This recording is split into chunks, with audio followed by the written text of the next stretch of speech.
Islam di Cirebon tidak lepas dari nama Sunan Gunung Jati. Beliau adalah salah satu wali Songo yang disebut membawa peradaban Islam di Cirebon mencapai masa kejayaannya. Hal ini karena selain menjadi seorang ulama, Sunan Gunung Jati juga merupakan Sultan Cirebon yang bertahta di tahun 1479 hingga 1568. Sebelumnya Cirebon yang dipimpin oleh Pangeran Cakrabuana yang merintis pemerintahan berdasarkan asas Islam. Cakrabuana atau Walang Sungsang adalah uwa dari Sunan Gunung Jati. Orang tua Sunan Gunung Jati adalah Raja Abdullah atau Syarif Abdullah dengan ibunya bernama Rara Santang, adik Walang Sungsang yang merupakan putri Prabu Siliwangi asal Pajajaran dengan gelar Syarifah Mudaim.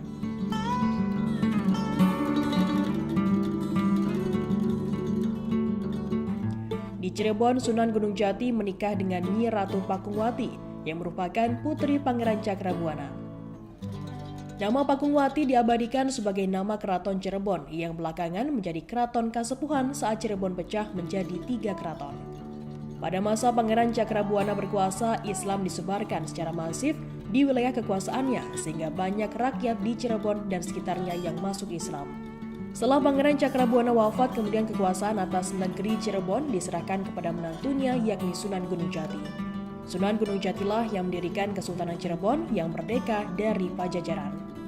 Di masa pemerintahannya tak hanya di bidang keagamaan yang berkembang, namun juga bidang politik dan perdagangan di Cirebon yang juga maju sangat pesat.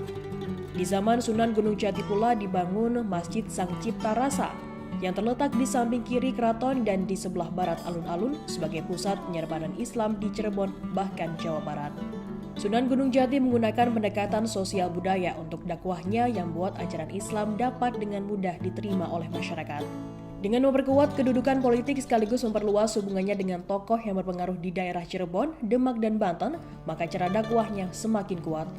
Beberapa hal yang dimanfaatkan Sunan Gunung Jati dengan kekuasaannya adalah untuk membangun sarana dan prasarana ibadah di seluruh wilayah kekuasaannya.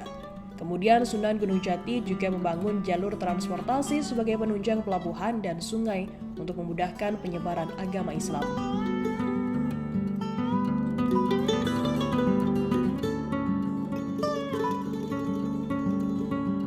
Secara tidak langsung dampaknya juga terasa bagi masyarakat luas hingga Cirebon pun berkembang dengan pesat. Penyebaran ajaran Islam juga dilakukan Sunan Gunung Jati dengan menikahi gadis setempat. Sunan Gunung Jati meninggal diperkirakan pada pertengahan abad ke-16 dan dimakamkan di puncak Bukit Sembung yang khusus didirikan di pinggiran kota Cirebon. Makam Sunan Gunung Jati hingga saat ini masih kerap dikunjungi oleh masyarakat yang ingin berziarah dan menjadi salah satu tujuan wisata religi di Pulau Jawa.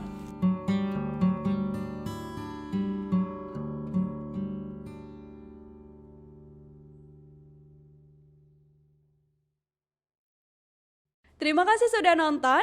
Jangan lupa like, subscribe, dan share ya.